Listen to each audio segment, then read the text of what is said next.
Hello everyone.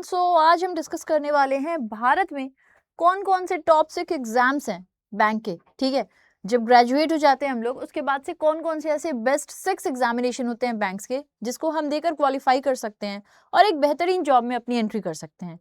Bank job की एक खासियत होती है, सबसे पहली बात तो ये है कि पूरी तरह से व्हाइट कॉलर है। Obviously that is a good thing. Apart from that जो एक और बहुत अच्छी बात है इसकी वो ये है कि प्रमोशन आपका जो है ना वो जल्दी जल्दी होता रहता है। 3-4 साल पे आपको प्रमोट करते रहते हैं। हाँ, इंटरनल एग्जाम्स आप दोगे बेशक, लेकिन फिर प्रमोशन होता रहता है, वो थोड़ा क्विक है। ओवरऑल आप लोग पेपर दे रहे हो, आपकी नोटिफिकेशन आई, नोटिफिकेशन आने के जो है 2-3 महीने में आपकी प्री की परीक्षा हो जाएगी, फिर अगले 1-1.5 महीने में आपकी मेंस की परीक्षा हो जाएगी, फिर कुछ दिनों में इंटरव्यू हो जाएगा। मतलब आप समझो कि नोटिफिकेशन आने से लेकर के और अगले 7-8-10 महीने तक आपके पास में आपका कॉल लेटर आ चुका होता है। सो ये एक बहुत अच्छी चीज है बैंक एग्जाम की। नौकरी है अच्छी, पैसे अच्छे हैं, आपको अच्छी सुविधाएं मिलती हैं, अच्छे से आपका प्रमोशन होता रहता है, इंटरनल एग्जाम्स होते रहते हैं। तो ये सारी चीजें बड़ी फायदे की होती हैं और यही रीजन है कि बहुत सारे बच्चे हर साल बैंक की परीक्षा देते हैं। अगर हम लोग बैंक और इंश्योरेंस सभी एग्जाम को निकालें तो ओवरऑल 40 से 50 हजार सीट्स होती हैं जिसको आप लोग भर के और क्लियर कर सकते हो सभी एग्जाम्स की अगर हम बात करें।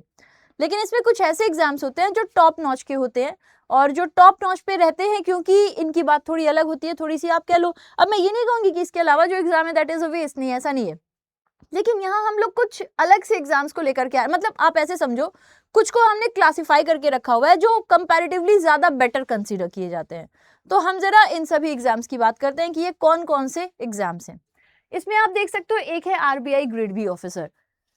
तो आरबीआई ग्रेड बी ऑफिसर एक तरीके से आईएएस लेवल, आप समझ जाओ कि बैंक्स में आईएएस। इनफैक्ट मैं बहुत बार एक सिंगल एग्जांपल दी हूं कि एक लोग थे जिन्होंने आईएएस निकाल लिया था, आईईएस निकाल लिया था, but he was unable to qualify RBI grade B.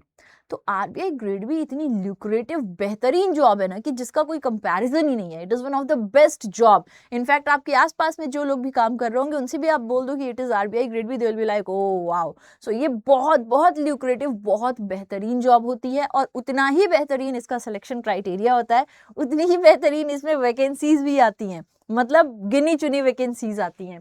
Then we have SBI PO. So again SBI PO something like, मतलब क्या कहा जाएगा कि एक बहुत ही बेहतरीन एसबीआई इज एसबीआई हमारे देश का सबसे बड़ा बैंक, हमारे देश का सबसे बड़ा कमर्शियल बैंक इज एसबीआई। तो ये जो एसबीआई है, अगर हम लोग इसकी बात करते हैं, again it is one of the most lucrative job in our country for bank exam. ठीक है, बैंक में हम देखें तो एसबीआई पीओ सैलरी बहुत अच्छी होती है, अलाउंसेस बहुत अच्छे होते हैं, सैलरी को ही देख के असली मजा आती है ना। तो SBI PO is again something an amazing job. Then we have IBPS PO. IBPS PO जो है मैं एसबीआई के नीचे ही रखूंगी because SBI is the biggest bank. तो जाहिर बात है वहां पे कंपैरेटिवली आपको जो अलाउंसेस सैलरी मिलेंगे वो कंपैरेटिवली थोड़ी ज्यादा मिलेंगे और रेपुटेशन में भी हम बात करें तो ये थोड़ा तो ऊपर है ही।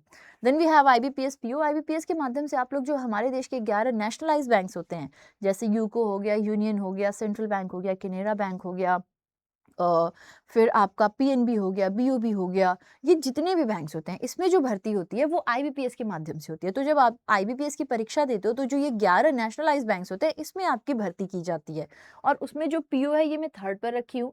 फिर वी हैव एसबीआई क्लर्क। अच्छा, ये मैं नंबरिंग आगे से आपने बस ये देखो कि ये टॉप के हैं, बाकी आप इन एग्जाम्स को आसपास में रख सकते हो। Then we have SBI clerk. तो एसबीआई में घुसना मतलब मुझे लगता है कि एसबीआई में एंट्री ही आप ले लो वही है, बिकॉज एसबीआई क्लर्क पे भी आप एंट्री ले रहे हो, कुछ साल में आप एग्जाम दोगे और आप एसबीआई पीओ तो बन ही जाओगे फिर, है ना। तो एसबीआई में एंट्री लेना इज मोर इम्पोर्टेंट ही। तो एसबीआई क्लर्क जो है वो मैंने इसके बाद में, बिकॉज क्लर्क और पीओ में कुछ तो फासला हो ही जाता है, तो एसबीआई क्लर्क इसके बाद में। क्लर्क आप देख सकते हो इट इज जूनियर एसोसिएट, ये एसोसिएट लेवल पर हेल्प कर रहा होता है, यानी कि अपने लेवल पर जो अपने हायर लोग हैं उनको हेल्प करते हैं। ठीक है, then we have IBPS clerk, customer service associate. Again जो पीओज है या बाकी जो ऑफिसर्स है ये उनकी मदद कर रहे होते हैं एज एन एसोसिएट, उनको जो है असिस्ट करते हैं इन लोगों के काम में। ठीक है, and then we have IBPS RRB. अच्छा, ये नहीं कहने का मतलब है कि आरआरबी पीओ लास्ट में है, मेरे कहने का बस ये मतलब है कि मैंने शुरू की 2 जॉब्स को रख रखे हैं ऊपर, उसके बाद में आप किसी को अपने हिसाब से देख सकते हो। आरआरबी पीओ जो है ये ग्रामीण बैंक में जो नौकरी लगती है उसके लिए होता है और ग्रामीण बैंक का अलग से भर्ती आता है। ठीक है, तो आईबीपीएस आरआरबी जो है IBPS ही इसकी भी परीक्षा कराता है, उसके माध्यम से जो हमारे देश में पहले 43 और अब 28 RRBs हैं, इसमें चयन होता है लोगों का।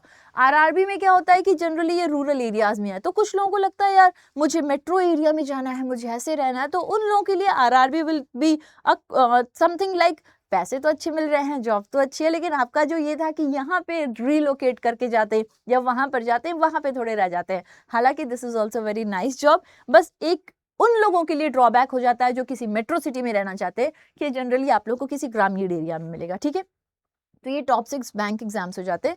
अब इनकी थोड़ी थोड़ी सी डिटेलिंग अगर हम लोग देखते चलें। ठीक है, so first and foremost we have RBI, no doubt about it. ठीक है, RBI ग्रेड बी ऑफिसर। और RBI ग्रेड बी ऑफिसर की अगर हम लोग बात कर लेते हैं, तो यहाँ पर क्या होता है इन जनरल, जो आप लोगों की एज लिमिट इन जनरल हो जाती है ये। अच्छा, इस बारी हमने क्या देखा था, इस बारी हमने ये देखा था कि RBI ग्रेड बी ने ये भी कहा है कि जो लोग बैंक में काम कर रहे हैं उन लोगों को 3 इयर्स का रिलैक्सेशन भी RBI दे रहा है। ठीक है, तो RBI ग्रेड बी में जो जॉब के लिए मतलब एज होती है ये 21 to 30 ईयर्स होती है, और एजुकेशनल क्वालिफिकेशन में 60% मांगते हैं। हालांकि इस बारी पोस्ट ग्रेजुएशन का इन्होंने रखा है कि अगर किसी का पोस्ट ग्रेजुएशन में 55% है तो उसको भी अलाउ किया जाएगा, वो भी दे सकते हैं इस एग्जाम को। Then we have this selection process. तो जैसे हम लोग जनरली प्री और मेंस कहते हैं ना, यहाँ पे क्या होता है, यहाँ पे जो है पहले फेज 1 होता है, फिर फेज 2 होता है और फिर इंटरव्यू होता है। इस तरीके से यहाँ पर होता है, तो प्री और मेंस वाला चक्कर नहीं होता है। यहाँ पे phase 1, phase 2 and then you have to go for interview. अब बाकियों का प्री मेंस में क्या होता है, इंग्लिश मैथ्स रीजनिंग आ गया, फिर मेंस में इंग्लिश मैथ्स रीजनिंग GA आ गया। बट यहाँ पे फेज 1 में सारे सब्जेक्ट्स आते हैं और फेज 2 में थोड़े अलग सब्जेक्ट्स आते हैं। क्या क्या सब्जेक्ट्स आते हैं, तो आप देख सकते हो कि जो फेज 1 में आते हैं ये आपका कुछ ऐसे दिख रहा है। जनरल अवेयरनेस आता है 80 क्वेश्चन 80 मार्क्स के, देन रीजनिंग होती है 60 क्वेश्चन 60 मार्क्स के, English 30 question 30 marks and quant 30 question 30 marks, overall 200 question 200 marks के। जब हम लोग पेपर 1 को क्वालिफाई कर लेते हैं फेज 1 को, तो फेज 2 में जाते हैं।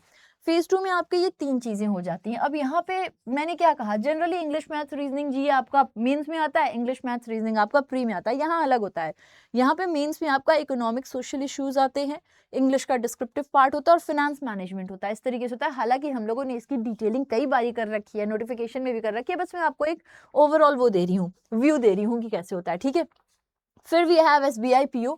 SBI PO no doubt the probationary officer. कभी भी जो हम लोग PO की बात करते हैं तो इसकी जो एज लिमिट होती है वो 21 से 30 साल की होती है, और जो क्लर्क की एज लिमिट होती है वो 20 से 28 साल की होती है। तो PO की, अच्छा सभी में जितने भी बैंक की परीक्षा की हम बात करेंगे, सभी में एजुकेशनल क्वालिफिकेशन में आपका ग्रेजुएट होना जरूरी होता है। तो SBI में जो हम बात करते हैं तो यहाँ पे जो है 21 से 30 वर्ष की उम्र होनी चाहिए और ग्रेजुएशन होना चाहिए किसी भी एक डिसिप्लिन में। कैसे इसमें चयन का क्या माध्यम होता है, किस तरीके से जाते हैं, तो प्री मेंस और फिर एक ग्रुप एक्सरसाइज और इंटरव्यू होता है, उसके बाद से फिर फाइनल सिलेक्शन होता है। तो यहाँ पर जो प्री है ये थोड़ा सा अलग है, पिछले साल थोड़ा सा बदल गया था। पहले क्या होता था कि 30 क्वेश्चन इंग्लिश होता था और 35 रीजनिंग और मैथ्स होता था। पिछले साल इन्होंने क्या किया, इंग्लिश का वेटेज प्री में बढ़ा दिया और मेंस में थोड़ा कम ही है। तो इंग्लिश पिछले साल में इन्होंने 40 मार्क्स का कर दिया और 40 क्वेश्चन, मैथ्स और रीजनिंग को इन्होंने 20-20 मार्क्स का कर दिया था last year. Overall 100 question 100 marks के होते हैं। अच्छा, प्री हमेशा क्वालिफाइंग नेचर का होता है, जो आपका फाइनल सिलेक्शन में ऐड होता है वो हमेशा मेंस होता है। इसके बाद में फिर आप लोग जब प्री में सिलेक्शन हो जाता है तब मेंस के लिए अपियर करते हो, और मेंस में आप देख सकते हो कि यहाँ पे आप लोगों का रीजनिंग कंप्यूटर एप्टीट्यूड लगभग 60 मार्क्स का आ रहा होता है, DI इंटरप्रिटेशन 60 मार्क्स का होता है, general economy banking awareness 60, English language 20 marks का हो जाता है। अच्छा, यहाँ आपके डिस्क्रिप्टिव टेस्ट भी होते हैं, एस्से प्लस लेटर राइटिंग होती है, वो भी एक चीज इसमें जुड़ जाती है। ठीक है, तो वो लगभग 50 मार्क्स का होता है। जब ये हो जाता है, आपका फाइनल इंटरव्यू हो जाता है, उसके बाद में फिर आप लोगों के सिलेक्शन होता है और फिर आप लोगों को चयनित करके जहाँ पे भी पोस्टिंग होती है वहां भेजा जाता है। Then we have IBPS PO। Again यहाँ पे भी आप लोगों का जो है ना एजुकेशनल क्वालिफिकेशन में इट शुड बी ग्रेजुएशन, और जो आपका पैटर्न होगा that would be pre mains and interview, वही सेम चीज रहती है। ठीक है, अच्छा अब यहाँ पे एक चीज को आप लोग याद रखिएगा कि प्री और मेंस में क्या क्या वो रहता है। हाँ, जब यहाँ पे हम एक बात करते हैं प्री और मेंस में कौन कौन से सब्जेक्ट्स आते हैं, तो एक चीज को जरा आप लोग देखिएगा सभी लोग कि प्री और मेंस में जैसा मैंने आपको बताया था, इसमें प्री में आप लोगों का इंग्लिश आएगा, मैथ्स आएगा, रीजनिंग आएगा, और इंग्लिश 30-35-35, पहले सेम यही पैटर्न SBI का था लेकिन लास्ट ईयर चेंज हुआ है। हालांकि आपको मेजॉरिटी ऑफ द टाइम्स यही पैटर्न प्री का दिखेगा बैंक की परीक्षाओं में। ये प्री हो गया। फिर मेंस में जो है आपका रीजनिंग कंप्यूटर एप्टीट्यूड 60 मार्क्स का आएगा, डेटा एनालिसिस 50 का आएगा, जनरल इकोनॉमी बैंकिंग अवेयरनेस 50 और इंग्लिश लैंग्वेज 40। डिस्क्रिप्टिव भी आती है एस्से लेटर, ये 25 की हो जाती है। तो 200 और 25 कर लोगे 225। ठीक है, आईबीपीएस पीओ की क्या प्रोफाइल होती है? देखो पीओ जो, देखो सबसे पहले तो आप लोग जब बैंक के अंदर जाते हो ना, तो वहां पे हमेशा आप लोग एक असिस्टेंट मैनेजर कहला रहे होते हो। प्रोबेशन पीरियड पे कुछ होते हो, कुछ समय के लिए रहते हो, फिर you will be an assistant manager. जब आप इसको क्वालिफाई कर ले, मतलब उसके बाद से फिर आप परीक्षा देते हो, फिर आप स्केल 1, स्केल 2, स्केल 3, इस तरीके से जो है आपका स्केल बढ़ता रहता है। समय के साथ आप परीक्षा देके प्रमोशन पा रहे होते हो। तो बेसिकली जब आप एक मैनेजर असिस्टेंट पीओ की पोस्ट पर जा रहे होते हो, तो आप लोग थोड़े बहुत डिसीजन मेकिंग में रहते हो और आपकी असिस्ट कर रहे होते हैं ये जो भी क्लर्क बन के गए होते हैं लोग, तो ये आपको एक तरीके से असिस्ट करते हैं। सैलरी का आपको थोड़ा डिफरेंस देखने को मिलेगा, अलाउंस का थोड़ा डिफरेंस देखने को मिलेगा, यहाँ पे आपको डिफरेंसेस मिलेंगे। ठीक है, एसबीआई क्लर्क जूनियर एसोसिएट, तो ये बेसिकली क्लर्क है जिसको एसबीआई जेए कहा जाता है, विच इज जूनियर एसोसिएट। तो एसबीआई क्लर्क जो है इसकी age limit is again 20 to 28 years. Educational qualification वही रहेगा, ग्रेजुएशन इन एनी डिसिप्लिन। कभी भी जो क्लर्क का पेपर होगा कोई भी, तो उस क्लर्क के पेपर में आप लोग याद रखे रहिएगा कि इन जनरल जो क्लर्क का पेपर होता है उसमें प्री और मेंस होता है, इंटरव्यू नहीं होता है। ठीक है, तो it is only pre and mains, there is no interview. Okay, अब देखिए प्री में क्या आएगा, 30 मार्क्स का इंग्लिश, 35 का मैथ्स और रीजनिंग। फिर हम बात करते हैं मेंस की, तो मेंस आपकी कुछ इस तरीके से आती है। जनरल और फाइनेंशियल अवेयरनेस 50 मार्क्स की, जनरल इंग्लिश आप देख सकते हो, क्वांट और रीजनिंग। ठीक है, तो ओवरऑल आप लोग 190 क्वेश्चन देख रहे होते हो 200 मार्क्स की।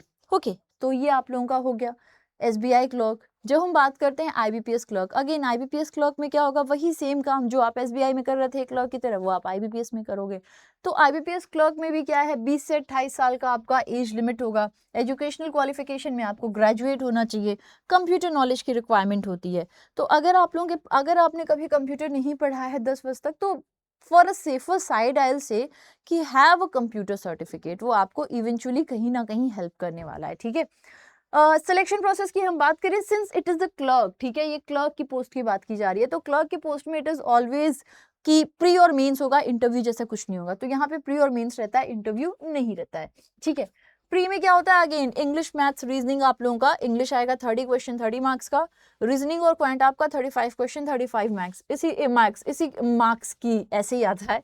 फिर हम लोग जब मेंस की बात करते हैं, तो रीजनिंग आप देख सकते हो 60 मार्क्स के आता है, क्वांटिटेटिव एप्टीट्यूड 50 का आता है, इंग्लिश आप लोगों का 40 मार्क्स का आता है, और जनरल और फाइनेंशियल अवेयरनेस आप लोगों का 50 का आता है। ओवरऑल 200 नंबर का होता है। ठीक है, तो ये जैसे मैंने बताया, जब आप एक बार मेंस में सिलेक्शन ले लोगे, उसके बाद से आपका चयन हो जाएगा, आपको इंटरव्यू नहीं देना होगा। कई बार क्या होता है कि मान लीजिए ये लोग ना स्टेट वाइज अपनी वैकेंसी लाते हैं क्लर्क में, तो क्लर्क में हमें लगता है कि यार मेरे स्टेट में बहुत कम वैकेंसी है, उसके स्टेट में ज्यादा है, तो बेटा मेंस के बाद में एलपीटी होता है क्लर्क में, लैंग्वेज प्रोफिशिएंसी टेस्ट। इसमें क्या देखा जाता है कि ये जो बंदा है जिसने अपने स्टेट से भरा है, जिस भी स्टेट से भरा है, क्या ये यहाँ की लैंग्वेज जानता है।